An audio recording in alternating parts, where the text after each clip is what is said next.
welcome back to Being in Design. My name is Caitlin, and thank you for jumping over to my channel. So really excited about today's video because we're going to be tackling some of the most pressing questions that startup designers have when starting their business.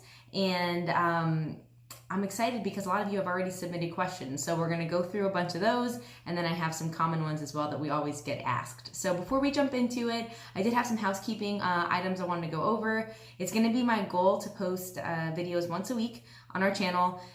Thank you again for those who have been emailing your questions. For now, we're going to keep that format, so I'll put it in the link in the description below, but you can just email them to us at beingindesign.biz at gmail.com, and or you can comment under the video with any other questions that you have. We have a lot of questions that we're not going to get to all of them this week, so we'll cover some in our video for next week, and then we'll take some after that. So also content. If there's any other content that you guys wish to see besides questions that would help you on your design journey, let me know. We're here to help, and that's kind of why we're doing this journey together. So we're looking forward to that.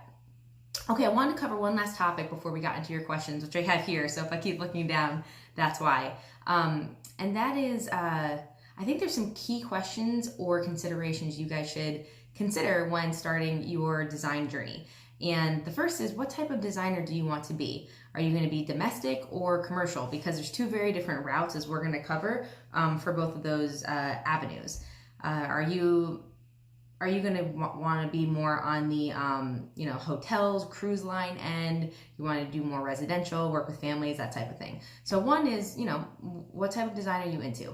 And feel free to write these down, comment down below. This is up for us to get to know each other and help each other out in our journey. So would love to hear from you who you are, where you guys live in the world, and where you're at in your design journey. You're just starting out? Are you a student? Are you a mom like me? So let us know, or a dad. Okay, so secondly, what are your thoughts on your ideal clients? Because that also is going to heavily depend on where you go. Are you trying to work with large developers? Are you trying to work with, like I said before, families? Because once we have that figured out, you can really narrow down your business strategy, and that's what this is all about. If you're more on the domestic end, you might have to do 10 to 30 projects a year because they're a little bit smaller to get to where you guys want to be monetarily. So it's important to keep also in mind where you are currently in your life, right? So are you single and you can dedicate 40 to 60 hours to building your interior design business? Or, do you have a young family or a profession that you're in love with and you're doing this as a project and a passion point on the side? So all of those things are, something you can consider as we're going through your questions on what route would be the best for you guys. And let me know what you decide, right? Comment down below and let me know your thoughts. So, okay, let's get on to your questions. Question one, is getting a degree in interior design worth it? Is it worth the money?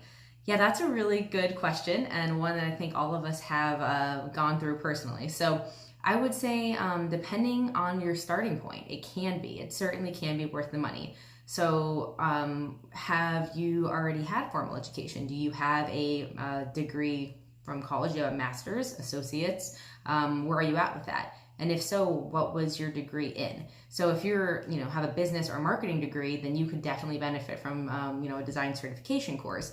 Or if you got your degree in interior design already or on the path to, then I would highly, highly recommend getting some courses in business, because we talk with a lot of people that do a formal education in design, but then when they come out of it, they still don't feel like they know how to build a profitable business. So I would say both are very important.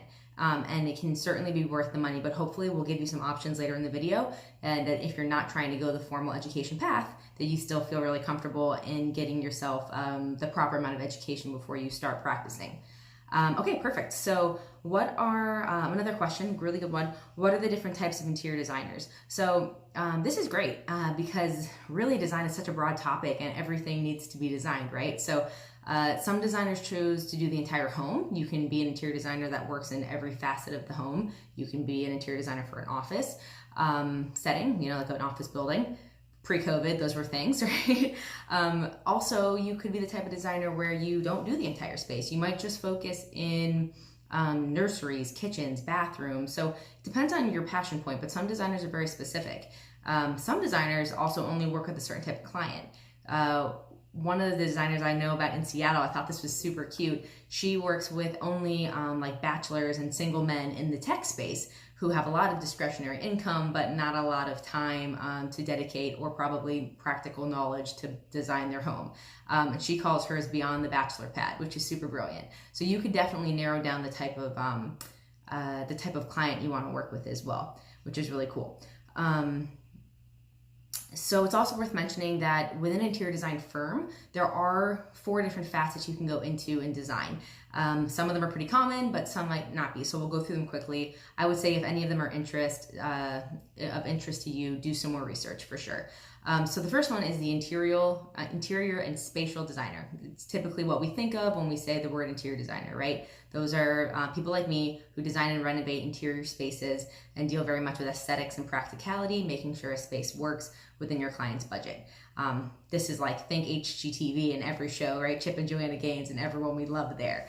Their main goal is to make an aesthetically desirable and functional space. Another one is an exhibition designer, and these are really cool. These are things like large commercial projects, public exhibitions, trade shows, cultural exhibitions, libraries, galleries, things of that nature. Typically, these people have a lot of background in design and also work with large groups of other designers and or architects closely. There's a production designer, and this is everyone behind the scenes. So we're setting up sets, things for the video, audio, props, lighting, graphics, costumes. And I didn't necessarily consider this interior design, but it is heavily used in that space. And if you're going into an interior design firm, this is absolutely an avenue you can get into. So good to know. And lastly is the visual merchandiser. So this is very typical when we think of a staging company or a stager. Now, a lot of people in visual merchandising work with people in spatial design. Some do both, and some just specifically do visual merchandising and staging, and they sell their services to people in the real estate market and flippers and things like that. So depending on your route, you can kind of go into all of those. So I would say definitely take that into consideration when we're looking at different education options. Okay, the next question is really good, and it's going to lead us into education types. So do you need a license to practice interior design? As a general rule, the answer is no.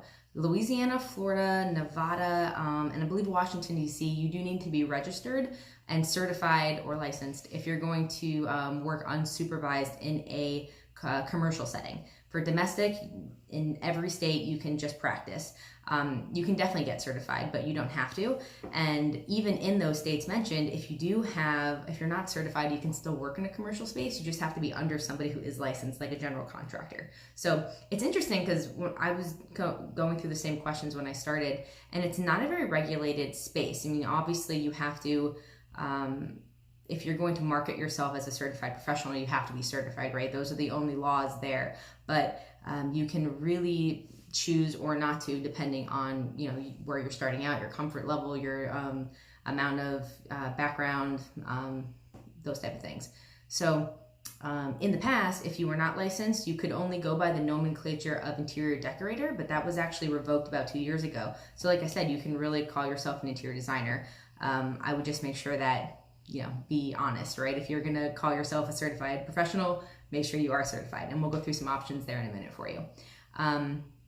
The next question we have is why get certified? So if you don't have to legally, what are the benefits, right? And this one might be pretty obvious, but it's worth mentioning. So your certification demonstrates, of course, your proficiency and professionalism in the field.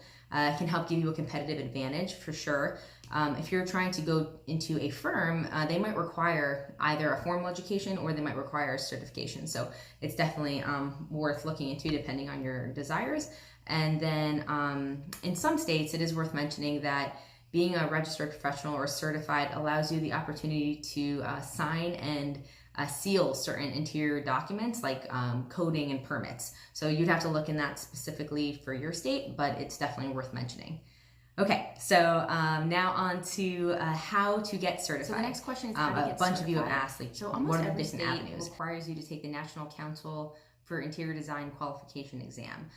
This exam has 3 parts. There's the design fundamentals, which is the things they teach you in design school, history of furniture, that type of stuff. The second is the interior design professional exam. This is the business acumen portion that not everybody feels like they know or proficient with even after they take formal education. And then the third part is the practicum. And you have to earn 500 out of 800 points on this exam to be able to get certified. Now, here's where it kind of gets interesting. So there's the exam that you sit for, kind of like an SATs, right? But in order to even sit for that exam, you have to have certain accredited requirements through a college, or you have to study under a professional who's already certified. So I want to go through those, and then you guys can decide what's best for you. So first, you have to have a bachelor's degree from a program that is accredited by the Council for Interior Design, or you can get a bachelor's degree in a different field that's non-CETA accredited, as long as you have a certain amount of credit hours in interior design. It's 60 per semester or 90 per quarter. Same thing with the associate's degree. They'll still allow you to sit for the exam if you have an associate's degree with at least 60 semester or 90 quarter hours in interior design. And lastly, you can sit for the exam if you have a bachelor's degree in architecture by the National Architecture Accreditation Board or by the Canadian Architecture Certification Board. So from a formal education standpoint, if you're currently in school, that's the best route to go. You can even sit for the exam while you're in school and start to get some practical knowledge that way. The last one is my golden nugget, right? Because a lot of us watching this might already be out of school or have no desire to go back and get a formal education.